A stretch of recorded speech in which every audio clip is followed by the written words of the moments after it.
I forgot to start the recording. I just started it. But yeah, so thanks for coming out. This is the first one we're trying to do virtually. So please feel free to send us notes on what you feel like is working or isn't working in case we have to do these for a few months. But yeah, so first thing I'll dive in and we can look through our this month in Kubernetes news. Give me a minute to pull those up. As always, that's going to be available in our GitHub repo, which is under Kate's ATL. We'll link that at the meetup. Feel free to send in a PR for anything you feel like would be relevant to add or anything like that. Here, let me go ahead and share my screen and we'll read through these. Okay, everybody seeing this month in Kubernetes section here? Really cool. All right, so first things first, the call for papers has opened for KubeCon Boston, which is the next KubeCon US. It is open as of April 22nd. You have until June 12th to put out to submit a paper. I'd love to see people from Atlanta get out there speaking, so definitely put them out there and hoping to see some people get accepted. We also have Contour has applied for CNCF membership. What Contour is this is an Envoy-based ingress for Kubernetes that was made by Heptio, now VMware, and they're looking to get this put in as a full-on CNCF project. One thing they're calling for is if you happen to be using Contour in production, part of the process of getting accepted as a CNCF project as a technical due diligence phase. So if you can help that, you can actually go on here and just post and say if you're using it, and you can help them go through the technical due diligence and kind of share your findings and your notes. As far as I understand, this is still open. It's not been fully accepted as a project yet. Another big thing in the ecosystem is that WebAssembly filters have been released in alpha for Envoy and Istio. This is kind of in a weird phase with the way this is working. It's actually in a branch project for Envoy called Envoy WebAssembly, but it's a fully supported project. It's part of the main project. It's just they're working on it in a fork rather than a branch, as I understand it, due to some GitHub technicalities. There's an announcement blog post here for Istio pulling it in. The most recent version of Istio has pulled in that version of Envoy, so it's available as an alpha feature to use in Istio currently. Here's the GitHub issue showing that actually was the initial request to add WebAssembly as a feature way back in August of 2018, just to show how long these things can take and how much work goes into them. Sorry, I've got my sharing menu in my way here. And then this here is something that is not directly related to this, but is actually super interesting. This, if you guys come to a lot of the meetups, you'll remember Christian came from Solo.io and spoke a few months back. Solo has released a project called the WebAssembly Hub. And what the aim of this is to make these WebAssembly-based Envoy filters available and as easy to consume and use as Docker containers are via the Docker Hub. Just to color this a little bit, in case anybody's not familiar, what WebAssembly is it's a browser-based runtime to be able to run other languages in a browser similar to how you would JavaScript, basically. So Golang, for instance, you can compile into WebAssembly. It's something, I think, basically anything that has a front end for LLVM, you can compile into WebAssembly. So what this is doing is it's allowing you to write extension logic for an Envoy-based proxy in pretty much your language of choice as long as it's supported in WebAssembly. This is super cool, adds a ton of extensibility, really great for any of us who are sick and tired of writing Lua or Tickle. Gives you a lot more options in that same kind of world where you generally have to reach for Lua. The Kubernetes release cycle for 2020 has changed. This is entirely to try to help people deal, kind of in face of people dealing with, the fallout of Corona. Basically, what it comes down to is that the 119 release cycle is going to be a lot longer than cycles typically have been. They're extending phases out a little bit. So basically expect the 119 cycle to take just a little bit longer than 118 does. It's all about trying to take stress off the maintainers and off the people running the project, and just kind of, be a human-centric project. Something I thought was really thoughtful and wanted to call out. The sidecar containers, so the actual in Kubernetes logic for sidecar containers, so containers that are declared as sidecar containers, so start up before every other container in a pod and are the last ones to exit. We had talked about these previously in show notes. It was targeted for 118. This has been officially delayed to 119. Sadly, some heroic efforts were put in to try to get into 118, but it just didn't happen. You can see here a lot of frowny faces and thumbs down changing that milestone. Cool feature, looking forward to seeing it come out, but right now is delayed and slated for 119. So that's all we've got for the news. Like I said, if there's anything, especially local news, we love kind of cloud native Kubernetes focused news from local companies and goings on. Please PR them in. We'd love to get that kind of stuff in here. If it's something you'd like to have announced, put it in and announce it. Say, I'd like to see this come in next month and we'll review it. We'd love to get more community involvement for this kind of stuff. All right, with that being said, let's take a look and see if anybody has posted any jobs in chat here. So it looks like, oh, Tim Dorr, a friend of a lot of folks at the meetup. Good to see you, Tim. Good to hear from you, buddy. His new startup, Spaceship, is hiring. They're doing some super interesting stuff. Tim has posted a link there in the notes. Tim, you did send that only to the panelists. So what I'm going to do is I'm going to repost that really quick so people can see it immediately, and we'll also make sure to get that into the show notes. They're doing some really cool Kubernetes focused stuff though, folks. Check them out. In addition to the work they're doing, just check them out as a project. They're very, very cool tech, very intelligent, interesting people. Highly recommend it. Real Theory, another great friend of the group, have openings as well. They've got several roles open there. There's also contact information. I'll go ahead and repost that because that one also looks like it only went to panelists. It'll also be in the show notes. Lawrence is actually on here under Lawrence Gilroy. Feel free, I'm sure, to hit him up. He's also on Tech 404. Another great guy doing really interesting stuff. You really can't go wrong with any of these. All right, that's all I have got, folks. Just want to say I hope everybody's doing well. Hope everybody's staying safe. Take care of yourselves. It's the crazy times. And everybody's looking forward to seeing each other in person again. Nobody more than me. So I'm going to go ahead and hand things off to one of my best buddies here. And Joe is going to talk to us about the Cluster API. Hey, everybody. Joe Searcy here. Just want to thank you again for kind of working with us as we navigate the whole coronavirus situation. And, we discussed, we were bummed the first time we had to cancel meeting kind of last minute for March. And, we wanted to try to do everything we could to make sure we pulled something off for this month. I'm no Kelsey Hightower, but hopefully I'll bring some information to you that is useful, or at least get you thinking about how to, manage Kubernetes at scale with fleet mentality, and get you up to date on some of the latest tools. So let me share my screen. And you guys just let me know if and when you can see my screen. Cool. All right. So the title of this presentation is called Turtles All the Way Down, an Intro to Kubernetes Cluster API. There is meaning behind the Turtles All the Way Down title. And essentially that comes from a myth that kind of floats through many different ideologies and whatnot, where you have this idea of infinite regression, where the thing at the top is true if the thing underneath it's true, and that's true only if the thing underneath it's true.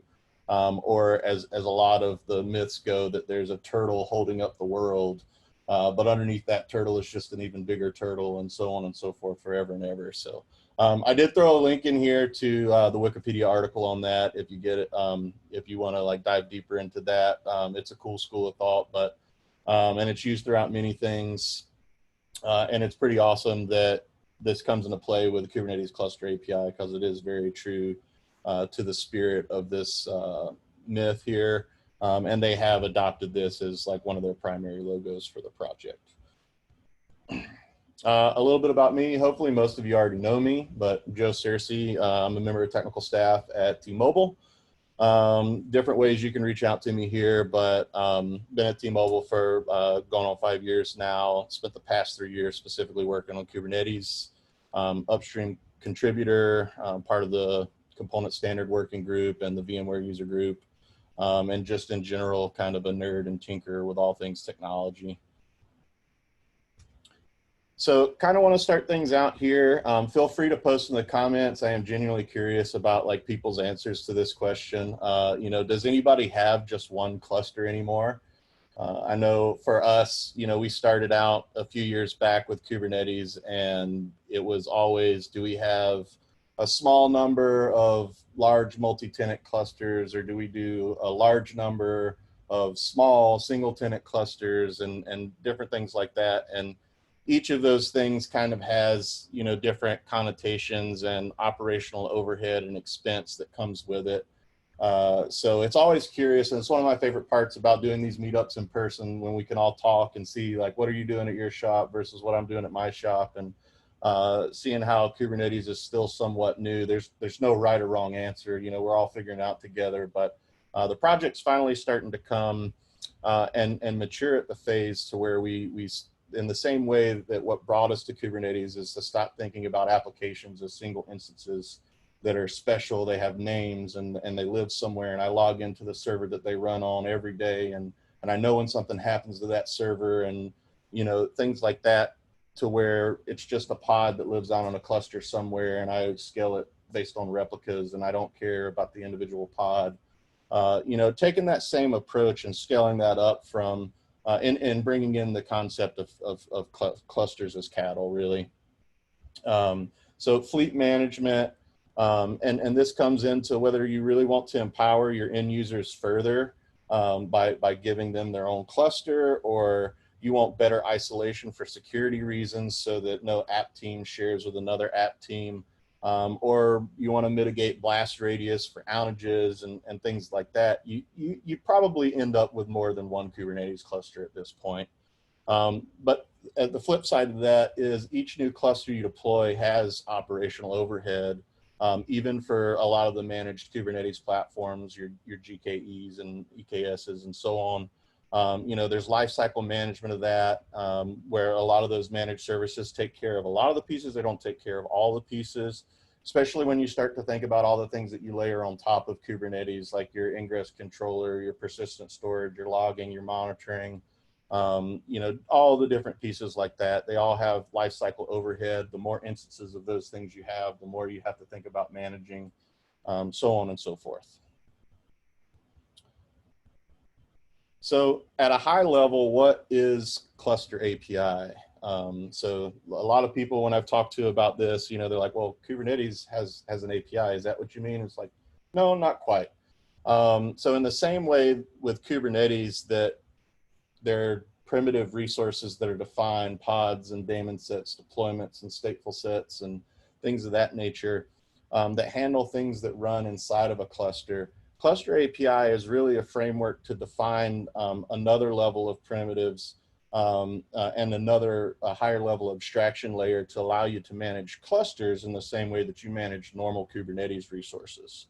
And not just, you know, like here's a cluster, create it, forget about it, you know, the whole kind of life cycle. So like, I just want to cover some of the high level goals and non-goals of the project. This info is all available out on the Cluster API SIG's website.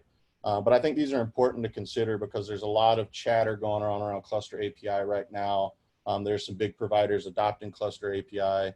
And even myself, when I started out around this, I made a lot of assumptions of what it was and like what the project's goals were. So just want to go through these and kind of, you know, at a high level, let you hopefully reduce some of the confusion out there. But the main goals are to manage the lifecycle, create, scale, upgrade, destroy of Kubernetes conformant clusters in a declarative fashion. So here's my cluster in YAML. I apply it. I get a cluster that mirrors that. And then there are, you know, the similar concepts of controllers and things like that that are working behind the scenes to make sure if anything changes that things always look like that declared state. one of the other goals is to work in different environments, both on-premise and in the cloud. So this is important versus a lot of the other tools that have kind of popped up here and there over the past few years in the Kubernetes ecosystem. You have some vendors that have some tools, but like you have to use their like infrastructure as a service piece, or you have to use their other specific tools and things like that. And you kind of get locked into an ecosystem or to a specific cloud provider or something like that. So main goal here is to kind of be provider agnostic and also work for on-premise as well, which covers a lot of different scenarios.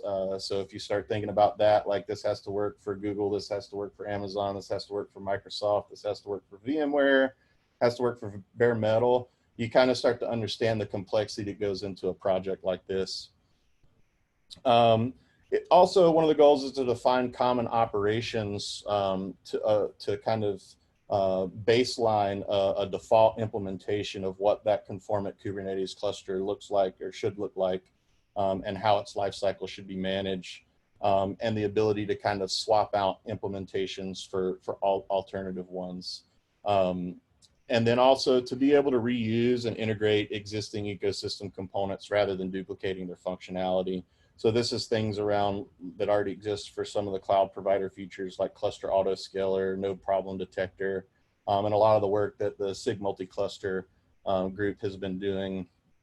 And then also kind of provide a transition path for Kubernetes lifecycle products to adopt the cluster API incrementally, so that you don't have to kind of jump in the deep end all at once and kind of assume all these things. So that, you know, the project wants to make sure that you can kind of ease into using cluster API overall.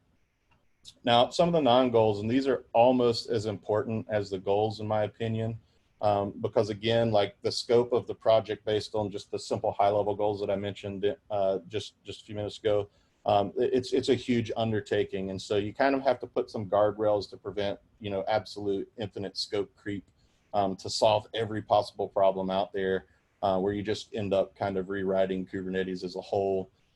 So non-goals, and again, you know, things that the project is not targeting to solve, is to add these APIs to Kubernetes core.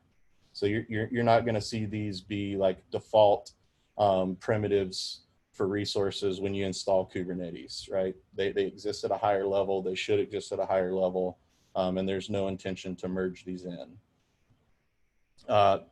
No intention to manage the lifecycle of infrastructure unrelated to running Kubernetes conformant clusters. So there are a lot of other pieces that come into play when you start talking about like, okay, here's Kubernetes, how do I use the cluster? You know, things that live under the covers like networking and storage and all kinds of things like that. Like some of those things touch creating a cluster, and they'll be within scope from that perspective, but like general management of those things outside of creating a cluster are not scope for the project. The goal is not to force all Kubernetes lifecycle products to use these APIs. So things like COPS, KubeSpray, even GKE, AKS, EKS, so on and so forth. Like the goal isn't like you can only deploy Kubernetes clusters this way. You know, it's one of the great things with Kubernetes is there's so many different ways to do so many different things. So that's good that they're not trying to make this the only way. And then there's no current goal to manage non-cluster API provision Kubernetes clusters. So you're not going to take your existing Kubernetes cluster and like import it in to be managed by cluster API. That's a non-goal for the project. So how does cluster API like actually work? We talked about kind of, you know, that there's this high level order of like primitive resources to cluster API. And in typical Kubernetes fashion, there's a controller behind all that. And in the case of cluster API, there's a lot of controllers behind that. But it's kind of broken down into three main groups of controllers. There's the core cluster API controller. And this manages the life cycle of all the cluster API primitives. So this is a breakdown of things like clusters, machines, machine sets, machine deployment, so on and so forth. I'll get more into those in a second. It's like the brain behind the high level stuff. And then it gets down into the infrastructure provider and the Bootstrap provider. The infrastructure provider controller manages the underlying infrastructure layer, so compute, network, and storage on whatever the specific provider is. And this is built to be like modular. So there's an infrastructure provider for AWS, an infrastructure provider for Azure, one for GCP, vSphere, IBM's cloud, so on and so forth, right? So the project's done a really great job of making sure that this isn't like beholden to one or just a few. They've got some really great patterns out there for how any provider can adopt it, even to some of the like smaller providers that people might not think about first in here, but do some awesome work. Folks like DigitalOcean, there's some work around providers for that as well. And then the Bootstrap Provider. Today, there's really only like one or two, and really only one that's kind of like officially supported, and that's the kubeadm Bootstrap Provider. This is essentially the way that Kubernetes gets bootstrapped. So kubeadm was developed as a way to build conformant Kubernetes clusters for the Kubernetes project itself. And so that's not a huge surprise that it's like the de facto here with what's going on in the project today. And all that does is it takes all the bits that you specify of how you want your cluster to be configured and munges things so that nodes can join each other and etcd knows how to talk to other members in the etcd cluster, so on and so forth.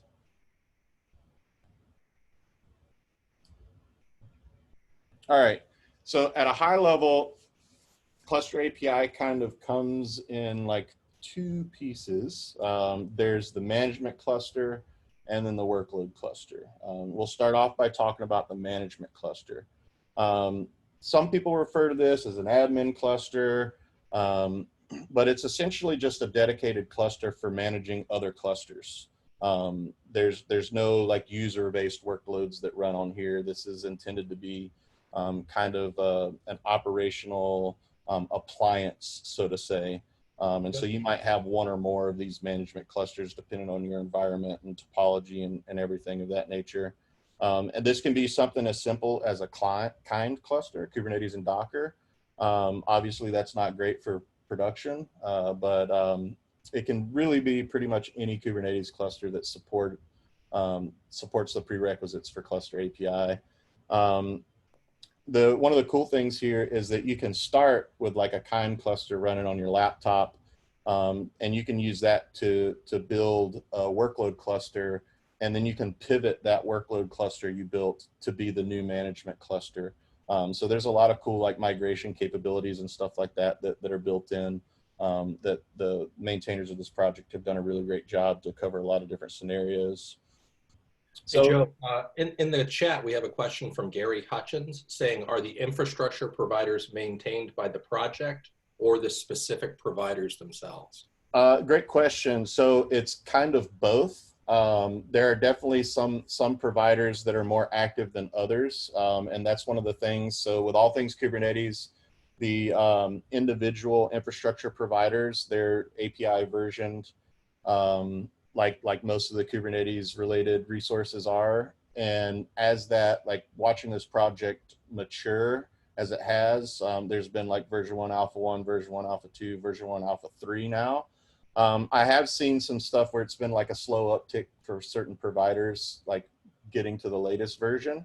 But I think there's a combination of dedicated folks from each infrastructure provider that are working on that, community people jumping in to help on that, because they're consumers of that specific platform.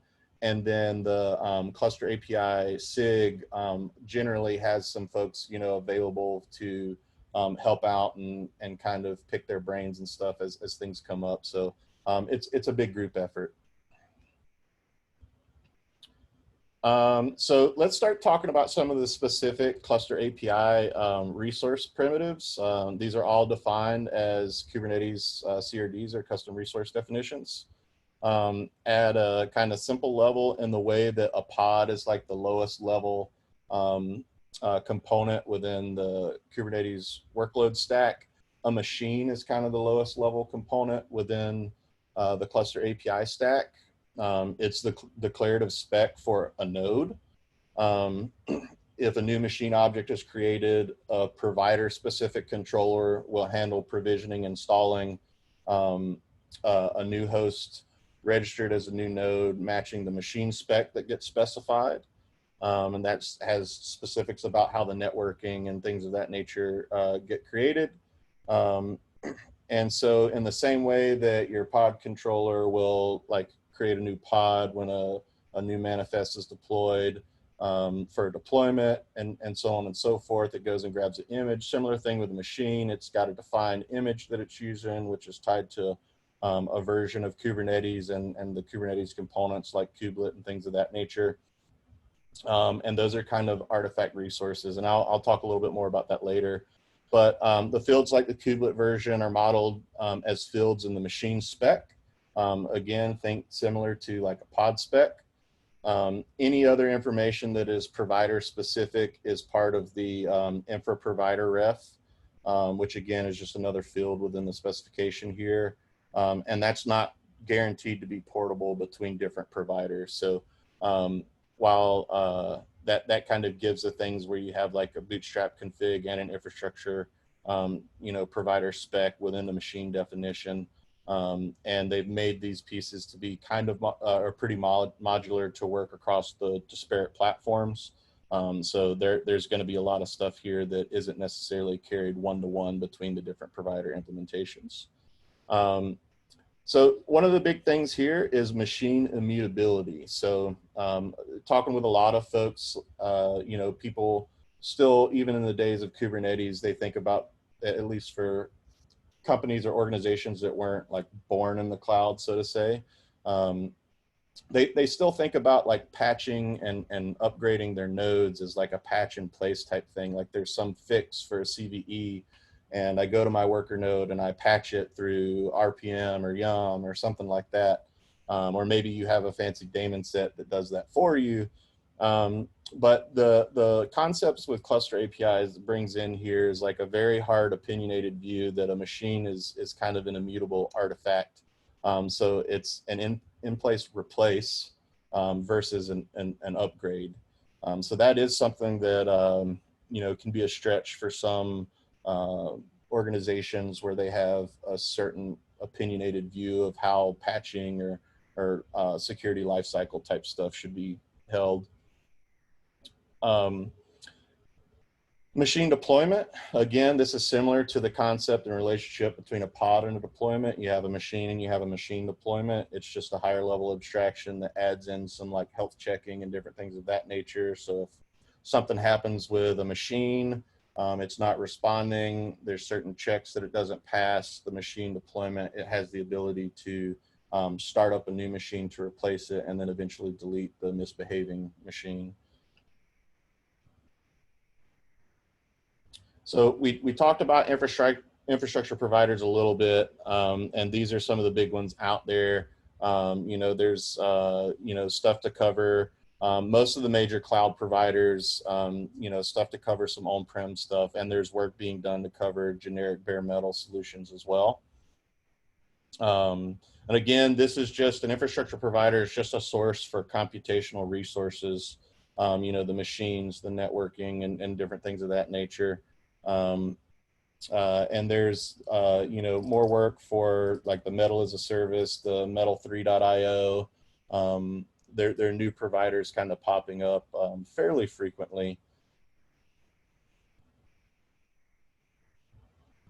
And then the Bootstrap provider here. So I mentioned kubeadm is kind of the primary here. And the Bootstrap provider's responsibility is for generating what is essentially amounts to like a cloud init style configuration that when it gets sent with a request to build a new machine, and when that machine starts up, it's a certain amount of configuration and or code that's able to execute and handle the things inside of the operating system on that particular machine for a given cloud provider.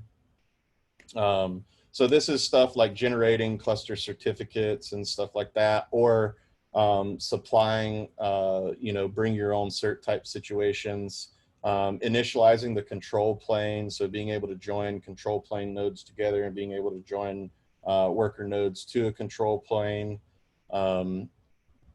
as well as, you know, init like etcd type things. And again, KubeADM is a primary provider here. Talos is a newer Bootstrap provider. Talos is a Linux-based operating system. It's similar in concept to Container Linux or Flatcar Linux. Very minimal, basically just kernel, networking, and kubelet, you know, container runtime type stuff. But they do have their own Bootstrap provider that they're working with. And they're one of the, I think they have a kind of managed service that utilizes Cluster API under the covers. So they're an early adopter of Cluster API there.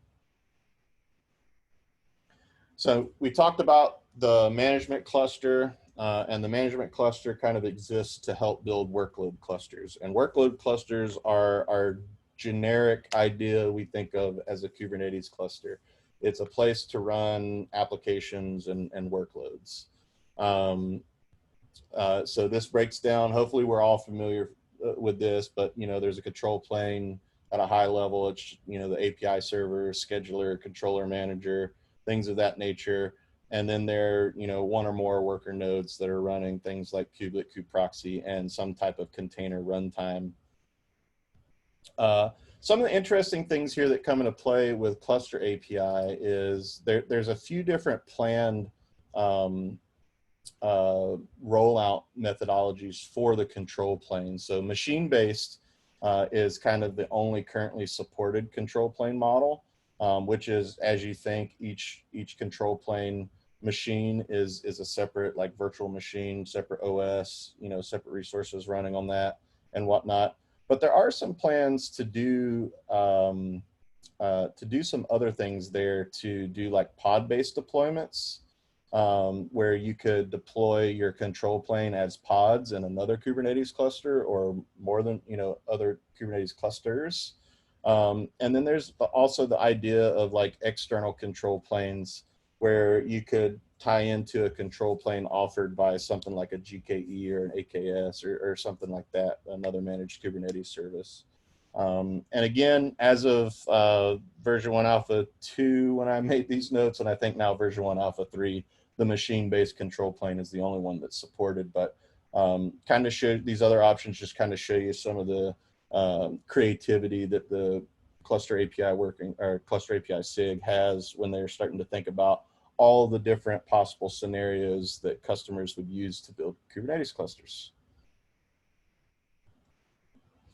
So when cuddling cubes just isn't enough, you know, we had kubectl, manage resources within a single Kubernetes cluster, and now we can cuddle clusters with clusterctl. Kind of a weird history with the clusterctl CLI here. When the first time that I started messing around with Cluster API, it seemed like the project was kind of going away from it, and they were going to manage things in a different way. And since then, with the v1 alpha 3 API version for Cluster API, it seems like it's kind of come back to be a first-class citizen and is a front seat driver for the way forward on how to handle a lot of the lifecycle maintenance and initial setup of Cluster API in a management cluster.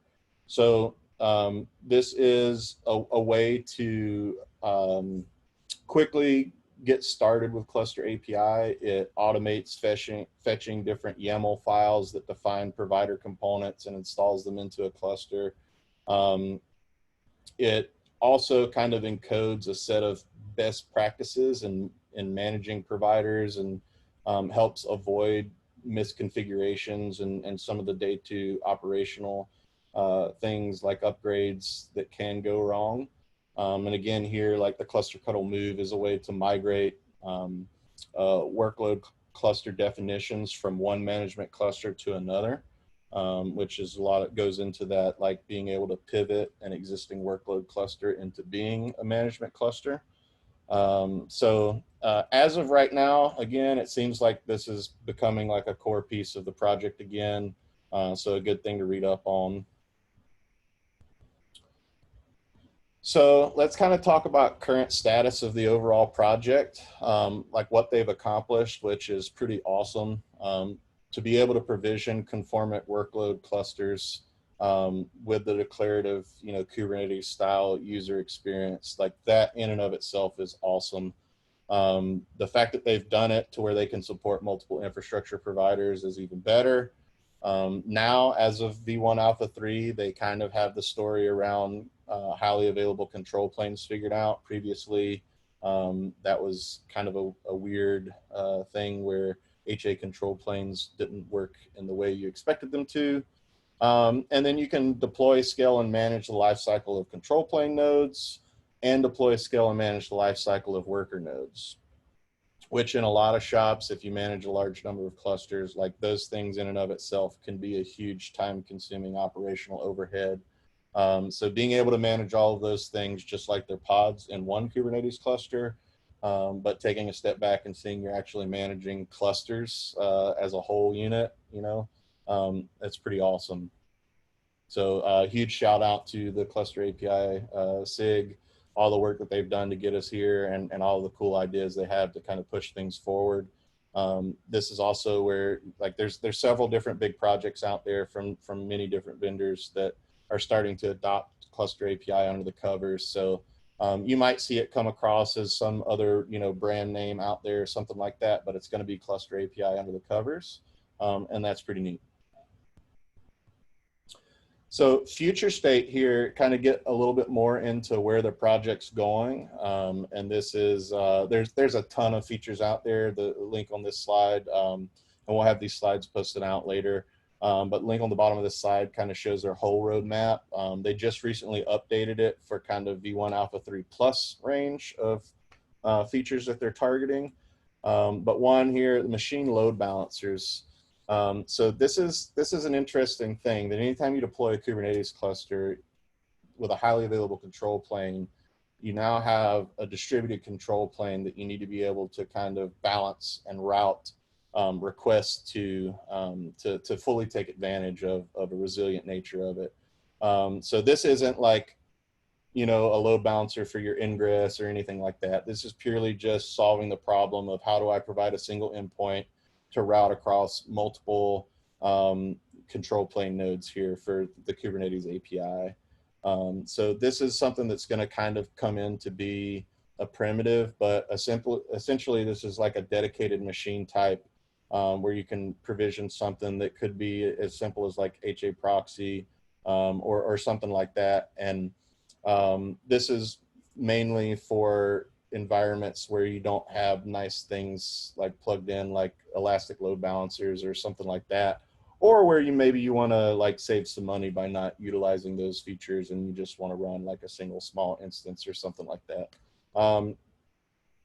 So again, this isn't meant to be like the service of type load balancer or anything like that. It's purely just a way to expose the Kubernetes API in a highly available fashion. Some of the other things here, so with V1 Alpha 3 of Cluster API, they brought in a concept called kubeadm control plane. And this is kind of like a machine deployment, but it's geared specifically towards control plane, because there are some considerations when it comes to managing the control plane pieces that go above and beyond what's really required for a generic worker node in Kubernetes. So V1 Alpha 3 is kind of stretching the legs on this resource, and they're looking to mature that over the next couple versions and kind of promote that to more general available solution there. Post-apply YAML. This is something that a lot of the managed Kubernetes services provide. So it's kind of just a way to imitate like that. But essentially, when you build a cluster, like there's still a bunch of stuff that probably needs to happen to make it useful. And this is where, like, essentially you can supply a bundle of YAML manifests that will install your logging, monitoring, ingress, things like that. And you can feed it into the cluster API process to kind of automatically be installed once the cluster is built.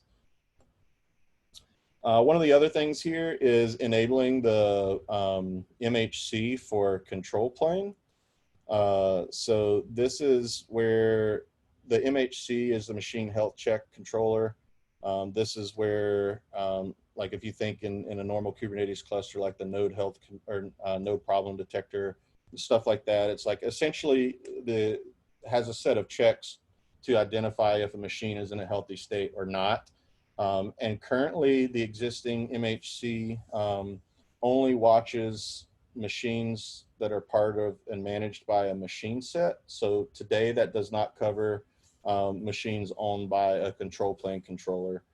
So this is kind of just to make the existing implementation a little more generic so that it works for both control plane machines and regular worker node machines. Dual stack IPv4, IPv6. I think overall the Kubernetes community is like doing a lot of great work in this area. This is going to be huge for folks that are like massive internet scale, where IPs, you know, in the IPv4 space start to become a problem as an overutilized resource. So having dual ohm stacks is awesome. And then auto scaling support. So this is like the plan right now. It's undecided whether this is going to be via something like the existing cluster autoscaler or some new controller type functionality, but essentially to be able to monitor the overall utilization of your cluster and expand and contract as needed based on utilization. All right, so that's all of the normal content that I was gonna cover. So question here from the chat from Lawrence, support for Windows or hybrid clusters or Linux only. Right now it's Linux only.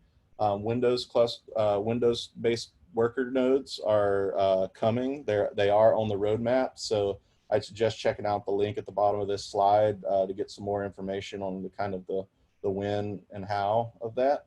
But it is in the roadmap. And one other thing kind of along the lines of like hybrid clusters, I don't know specifically about the hybrid clusters, but that's also one of the other kind of non-goals that I forgot to call out earlier, is that it's not really a goal of the project to be able to manage a single Kubernetes cluster that stretches across multiple providers. That's beyond the scope of the project here as well. All right, so unless I see any specifics on network segmentation strategies, none as of yet. Each infrastructure provider has a decent amount of configuration over how you can kind of consume the existing network offerings from the individual provider. So things around like using VPCs and stuff like that are all kind of tied in. To be honest with you, I haven't gone really deep into what is available out there for each provider. But I'd say if there's anything that's super important to you in there, go out, attend the SIG meetings, just kind of make it known that it's something you're interested in, or open up an issue on the individual provider, infrastructure provider repo itself on GitHub. All right, so I'm going to jump into demo here. And I've kind of got two demos. So there's a lot of moving pieces with this. So I did kind of pre-record things with ASCII Cinema just in case anything was going on. So I am going to kind of play through that, and I'm going to walk through and give you a play-by-play as we watch that. But then I am going to walk around a cluster and kind of show you some things like real time. I'd feel bad if I only played a recording for you and you didn't get to see stuff in action.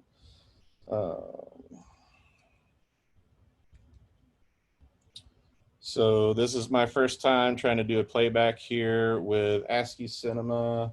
Hopefully the font size is okay for everybody. I'll give a few seconds in the chat if anybody needs me to increase it here then. All right, cool. Looks good. Awesome. All right, so I'm going to kind of have to like pause in certain areas here. Overall, it can take a while to build a cluster. That's dependent on your network connection and the individual cloud provider, how busy they are, what your plan is, what type of instances you're targeting, what resources those instances have, so on and so forth. So I didn't want you guys to sit here and wait for 30 minutes or something like that for a cluster to pop up. So I shortened this to some degree. but let's give it a go and see how we go through it here. So the first thing I did was set up a management cluster. And again, I'm just using Kind to create this. It's a single node cluster, nothing fancy about it.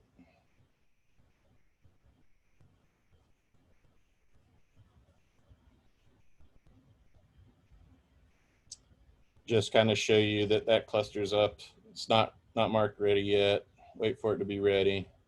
So again, that's a local cluster on my laptop. Next thing I want to do is init the management cluster. And again, I'm using the cluster command line. This will create some namespaces, deploy some things out there. That's the generic cluster API controllers and stuff like that. So you can see here, these are some of the pods that come up through the cluster init process. Those get out there and are running. It now has all the CRDs and everything to understand stuff.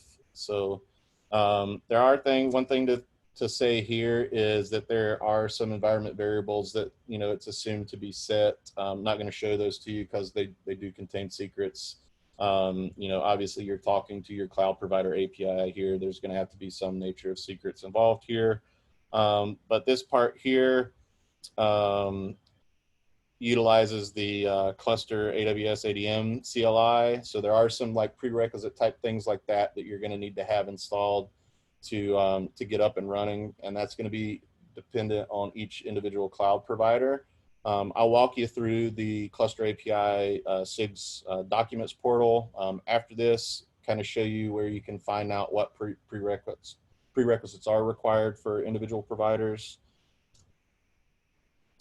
But this just sets up some things like IAM related things out in AWS, specifically here. Sets up some CloudFormation stuff. And then we're going to actually init the AWS infrastructure provider. If we look there, it's a single pod for this controller that gets out there. And again, that's the piece that brings in the individual infrastructure provider primitives to be able to be controlled and orchestrated.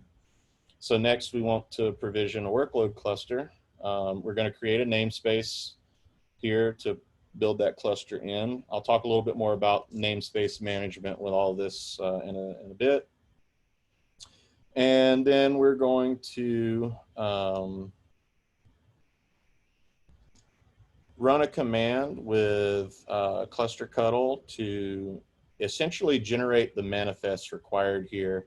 And if you see the previous command there, we're specifying like the target namespace, the Kubernetes version, the number of control plane machines, the number of worker machines, and then we're outputting that to a YAML manifest. If you're familiar with like Helm and Helm template, you know, that's what's going on the covers kind of here, but we're building out the YAML manifest to represent a cluster. And then we're just kubectl apply that YAML manifest into the AWS clusters namespace. And as you can see here, it creates a cluster, an AWS cluster, kube ADM control plane, AWS machine template, machine deployment, an AWS machine template, and a kube ADM config template. So there's a lot of stuff that kind of goes on under the covers here. I talked about the high level primitives earlier in the slides, but there's a lot of things that are going to be infrastructure provider specific. So feel free to go out to the docs and read more into those.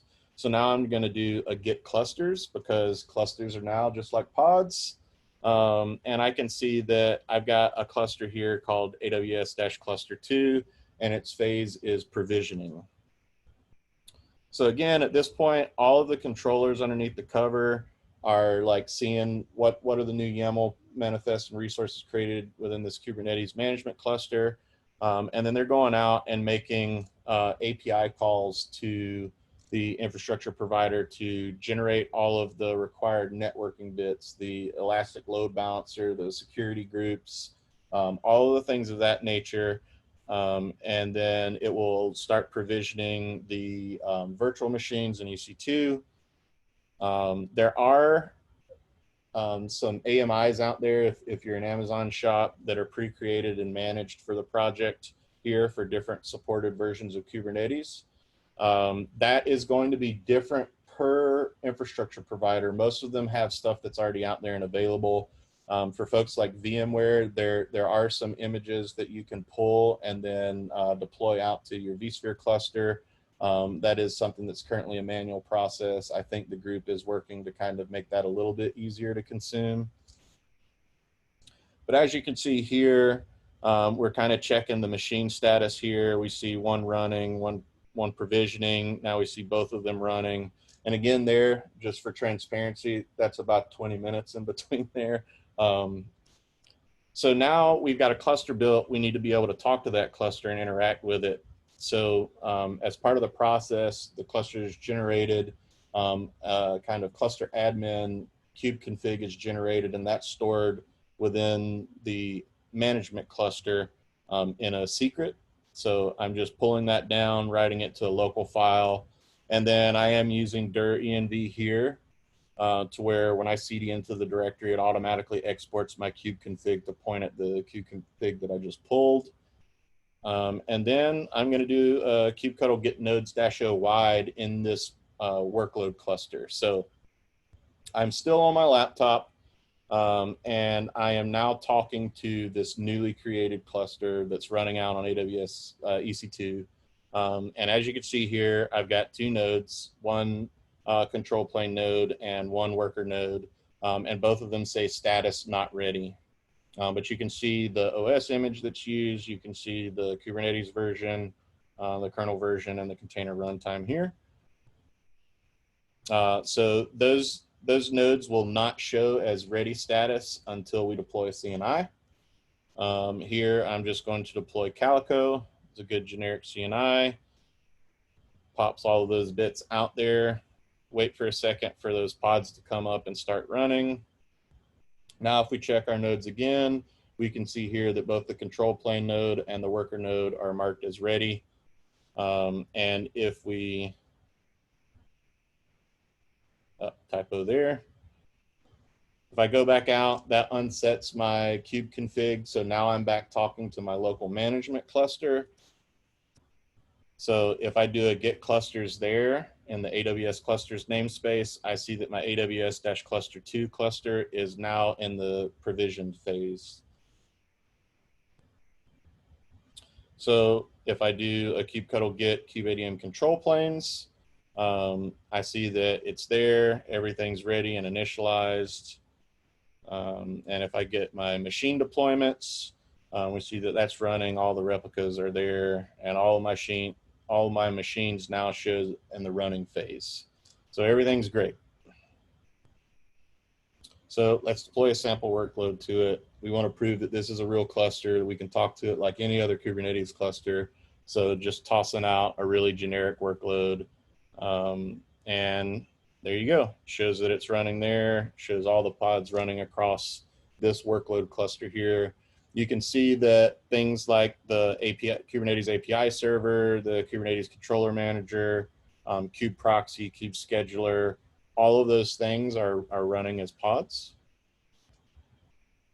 If you were a CoreOS Tectonic user, this should look pretty familiar. They ran their control planes in a similar fashion. So we've talked about essentially boiling down cluster creation to generating a YAML manifest and kubectl apply that YAML manifest. Now we've got this cluster. That's awesome in and of itself, right? But one of the really cool things that came about with Kubernetes and working with general like applications and workloads is I have this idea of a deployment that manages these pods, and then I can scale that workload. Just as simple as kubectl scale deployment and tell it how many replicas I want to take. So in a similar fashion, now that we have all these primitives and controllers in place to control all of the inner workings of a cluster, we can do the same thing. So here, I want to scale the number of worker nodes we have. That's again a typo, switching back to the management cluster now. So if I get my machine deployments, we have one, it has one replica, one available and one ready. So just one machine there. And now I want to scale this up. So I'm saying scale this machine deployment, and I want 3 replicas.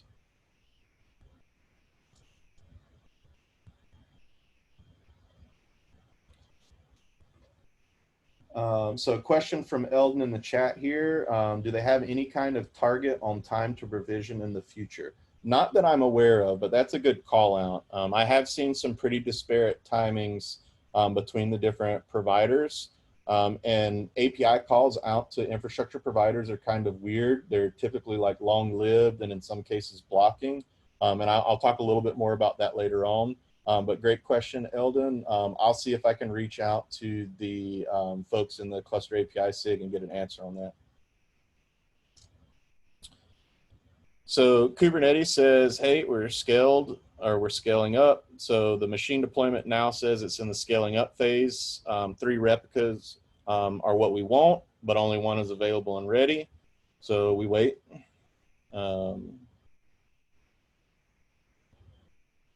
And if we go here and we look at things from the workload cluster perspective, if we do a get nodes -o wide, we see that we have 2. And if we kind of keep checking that, oh, we see a new node is added. It's in the not ready phase. Got to wait for the Calico daemon set to come up. It's there. We see the other node coming in now as well. Now we go back up to the management cluster. And if we take a look at the machine deployment, we see it's back in the running phase, 3 replicas requested, 3 available, 3 ready. So just like deployments, except I just scaled up my cluster, which is pretty slick. So we talked about some of the lifecycle features here. It's like, okay, cool, I can build a cluster and I can increase and decrease the number of nodes in my cluster. But what happens when it's time to do an upgrade, right? Well, again, I'm going to take the perspective of thinking about things from a deployment in pods with normal Kubernetes workload. When I want to upgrade my Kubernetes deployment, I go into my manifests and I change my image tag from, version 0.1.1 to 0.1.2.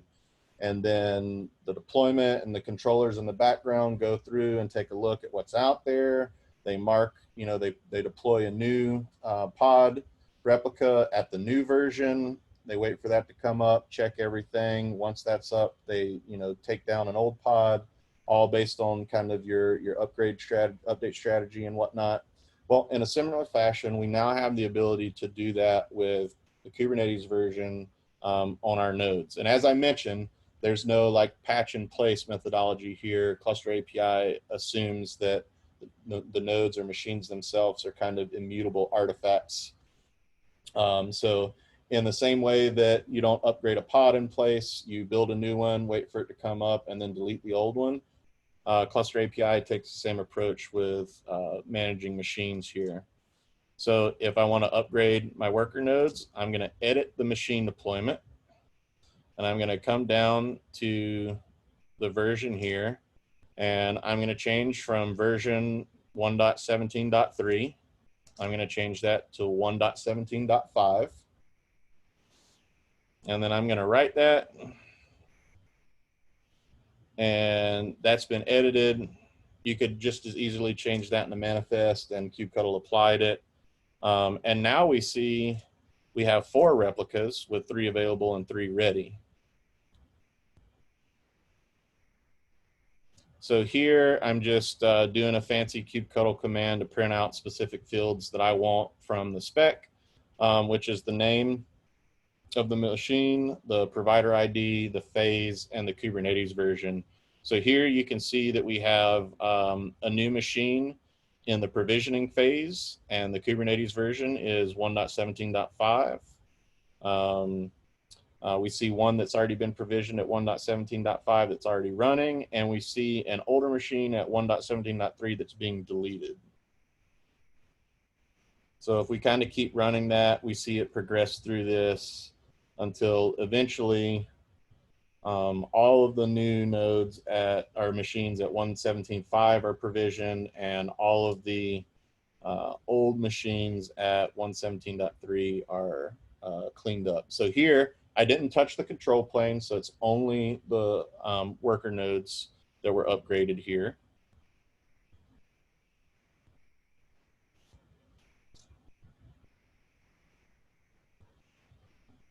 And the final end state is the one control plane node at 117.3 and the 3 worker nodes at 117.5. Now, I did not end up recording it in this session, I don't think. And if we look at this from the workload cluster perspective, we now see all those up and running in the same versions that match back to what's in the machine and machine deployment state. I did not upgrade the control plane here, but the same thing with the new KubeADM control plane primitive allows for the same type of upgrade for your control plane nodes. There will be, in my testing so far, there is a small blip occasionally as nodes kind of like come online offline in the control plane. We're talking like a second or less. So overall, I'd say that's pretty decent. And there are goals to kind of make sure that that's a little bit more like a little smoother, a little more streamlined down the road. Again, the KubeADM control plane primitive is new, so it's still maturing. But it is better than the previous, like prior to the V1 Alpha 3 API for cluster API. You managed control plane nodes kind of individually versus as a set. So this is a huge, huge improvement there. And that is all for that demo. See how we're doing on time here. Take a couple more minutes. I don't see any new questions, so I just want to kind of interact with the cluster and show you. Here's another question here from Shahar. How does RBAC across clusters work? Would one cluster be able to have permissions to deploy through an operator into another cluster? So great question. And before I go into some interactive stuff here, let me jump back to the slides and hopefully kind of answer that maybe to some degree. So things to keep in mind, and this is just based kind of on things that I've discovered through working with Cluster API, things I've heard other people in the community say, and then some mixed in with personal opinions as always. So your mileage may vary here, but the management cluster is a critical resource, right? It's a source of truth for your workload clusters. So these resources that get deployed in the management cluster will need to be managed as such. So this is, source control, backups, etc. Treat it in a similar fashion to how you would treat the like manifests or charts for your critical applications. Things like Valero come into play here. What used to be Arc for backing up things is super great. And then also the management cluster in this scenario is kind of a single point of failure. So like taking build to replace type strategies when you do instead of like upgrading in place for your management cluster is something you might need to consider there. And it is one area that I'm kind of looking to see how the project handles that. Obviously we don't want to go out and build hundreds of Kubernetes clusters that are highly available when the one cluster that manages all those things is a single point of failure. So management cluster is a critical security risk surface. So somewhat to Shahar's question here, and hopefully I end up answering the whole question here, Shahar, is for every cluster you create, there is a kube config that exists within the management cluster that has cluster admin permissions to the individual workload clusters. So this is kind of becomes a honeypot when the keys to all your clusters are in one place, right? So you do want to kind of keep that in mind, and maybe that drives you to different models to where you have multiple management clusters. There are some future RBAC controls to allow for different roles to take place of like a platform administrator versus a cluster operator versus a cluster consumer. None of that is like strictly defined yet within the Cluster API project, but it's on the roadmap to have some more verbiage around that piece of it too. The other things, cluster and machine manifest can be a security risk surface. So this is one thing that I found that is drastically different between different infrastructure providers is how the providers manage secret information that is required to build a cluster on a specific provider. Some providers seem to take the approach to where they just jam it into the spec in the YAML files. Other providers have taken the approach of deploy the secret bits to a secret and then consume those via environment variables by mounting the secret, different things like that. So there are some templating around sensitive pieces of information there that I think the project can do better on. But just something else to keep in mind, that like if you generate these manifests, you don't necessarily want to put them out in a public repository with secrets and stuff like that. Question from Eldon: lumping these failure domains into one control cluster is the biggest question for me. Yeah, I completely agree there. The cool thing is, like, it is all YAML, so you can back it up. And they did provide the ability to like pivot and migrate the definitions from one management cluster to another. So they are thinking about it, and I think we'll see this piece of it mature, in time. Some of the other things to keep in mind is the infrastructure provider scalability. So this is something that came to me in a conversation with a friend of mine, Duffy Cooley, that I didn't even think about. But when you get to a certain point, and going back to what I was mentioning with a lot of these infrastructure provider API calls, they can be long-lived and they can be blocking in some cases. The size of your environments, being the number of individual clusters that a management cluster might be maintaining, or the size of each individual clusters. If you've got a cluster with 5,000 nodes, or you've got hundreds of clusters out there managing it, as of right now, these controllers are going to be very busy. And when you're talking about managing things with like long running and potentially blocking API calls, things get messy. So there is some consideration that I think should take place if you are considering this for a production type scenario, in how you lay out your clusters and your provider controllers. So in my demo, I had an AWS clusters namespace. You could create a Azure clusters namespace, but I'm not sure that even that is enough.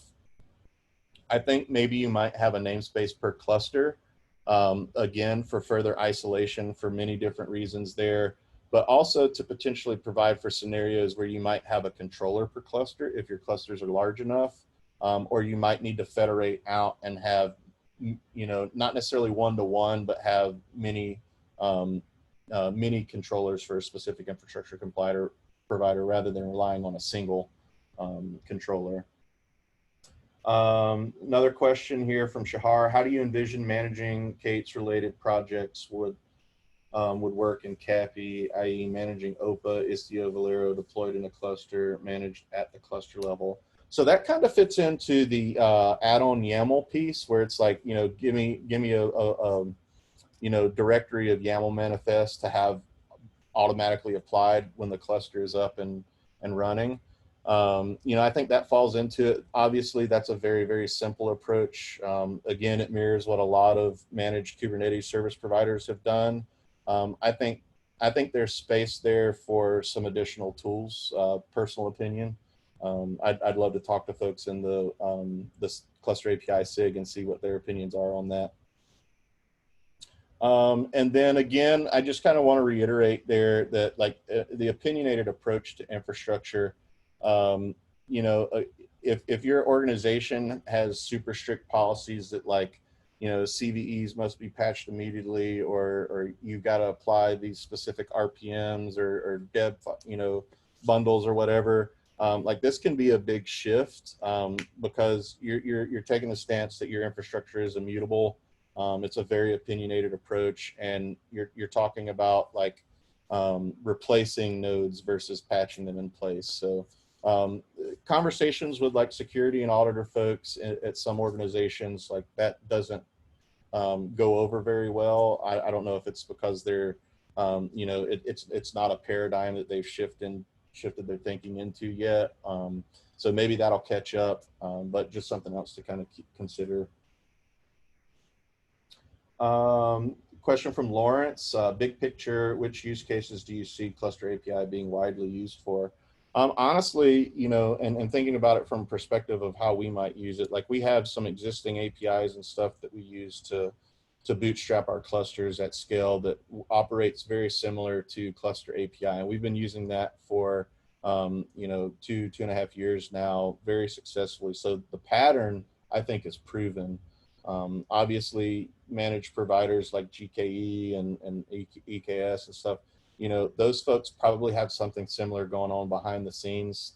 To the problem, the main problem that it's trying to solve is just how do I manage, you know, Kubernetes clusters at scale, and get away from thinking about each individual cluster as like a special entity or something like that. So I think as companies that are like kind of fleet size mature their Kubernetes adoption, they're going to hit the same problems that a lot of us that are kind of early to the picture have hit, where we don't want to, you know, even clicking a button to upgrade something on each cluster is like too much work when you get to, say, you know, 100 clusters or 1,000 clusters and stuff like that, which, you know, folks out there realistically have. So I don't think it's going to solve every problem for everybody, but I think it will solve some problems for a lot of people. The other piece there, as far as like how this fits into the overall picture, is you know, managed Kubernetes providers are awesome in a lot of ways. Once you get to a certain size, you know, you can start to view those managed Kubernetes clusters as inflexible, and they can actually slow you down in a lot of ways. So being able to provision conformant clusters in a consistent manner, regardless of whether it's on-prem or on cloud provider X, Y, or Z, is super important. So you minimize the disparity between like the clusters I deploy on Amazon versus the clusters I deploy in my data center, so to say. So I think that's another big problem that it solves for people as well. You know, in addition to the operational overhead, being able to edit a single manifest and swap my Kubernetes version from 1.17 to 1.18 and let it just do its thing, like that's huge.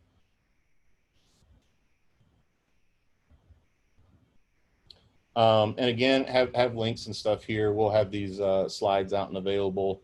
But I did want to take you through the Cluster API book, as it's called, which is their documentation site. Has a lot of the information that I covered, but the quick start is really cool if you want to get up and running. It'll take you through like what's required, prerequisites and stuff like that. But they've laid it out pretty well to where they have it laid out by provider. So they have different steps for each provider. And as you go through the process, they call out any things that are like specific to an individual provider, which is pretty handy. So pretty easy to walk through, get this up and running. Like if you already have an account with a provider, you can deploy a kind cluster and be up and running within a few minutes. It's pretty slick. And again, this is just an example. So this is a Cluster API provider, AWS. All of the provider repos for the most part fall under the Kubernetes SIGs organization on GitHub. And this, you know, each one kind of contains a matrix, support matrix of like what versions of Cluster API are supported by each provider version, API version, as well as Kubernetes version. Talks about different versions of images that are published and things of that nature. So this is the AWS, this is the Azure, just to show you, you know, like these are all like pretty similar. And then like I did want to kind of show you within the portal here. So like this is an AWS's EC2 portal. Like this is my control plane machine. This is my worker machine. This is real things running out there, not just stuff running on my laptop. You can see like it provisions the ELBs, sets up all of the stuff, the health checks and the listeners and the monitoring and tags and all of that stuff. All of it's out there. And then I'll show you the same thing in Azure. So this is a cluster I have where I've got 3 control plane nodes and 3 worker nodes. All, again, real things out there. It's super slick to like run kubectl apply with some YAML and see things start popping up in my cloud console. So here I'll go back and I'm just going to keep talking until 8:30. So if you want to leave, feel free to leave. But wanted to just show you that here, these are my two clusters that I just showed you that I had provision out there, one on AWS, one in Azure.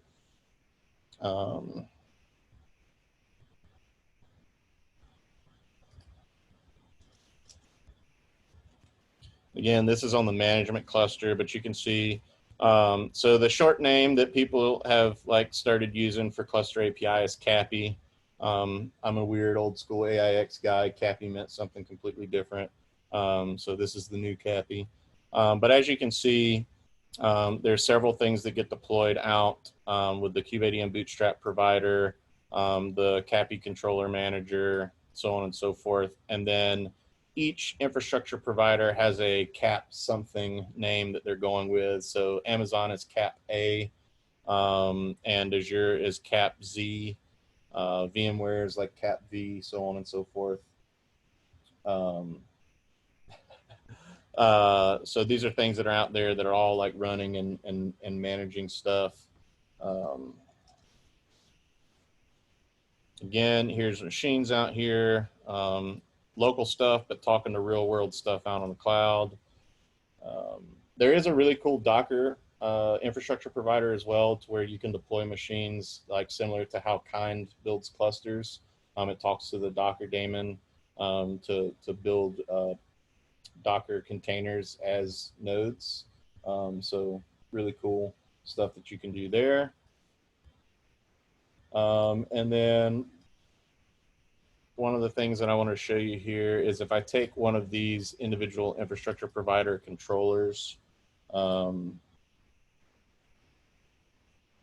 and just kind of tell the logs, you can see that there's a lot of stuff going on here. But as controllers in Kubernetes go, it's just a reconciliation loop. It looks for things, resources deployed within this management cluster, and then it understands how to talk out to the provider to make it happen under the covers.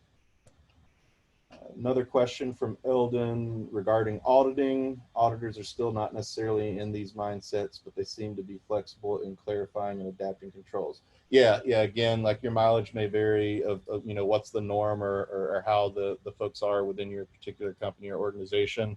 I've talked to people at like different ends of the spectrum, where you got some organizations where security is leading with some of these concepts, and then you've got other organizations where security is drastically trailing behind, like the equivalent of a platform team managing container platforms. So that's pretty much it. Unless there's any other questions, I'm going to stop sharing my screen now.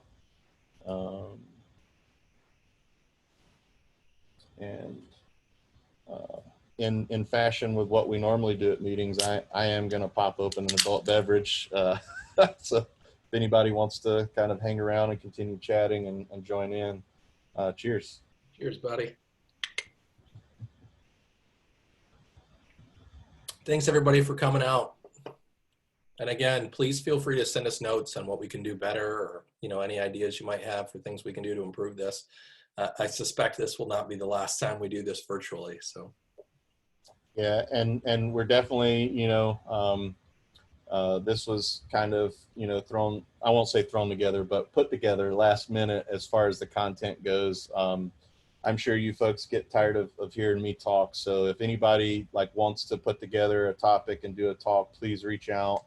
We'd love to never have to talk ourselves and have nothing but, user stories come in. So please reach out if you've got an idea. Even if you're not sure, we can help you, work with you to, build out a presentation or something like that.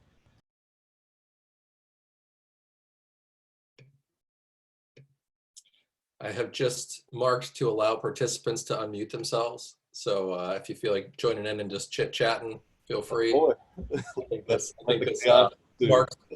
marks the formal end of the meetup. So I'm going to go ahead and kill the recording. But again, thank you everybody for coming out. Yes, thank you.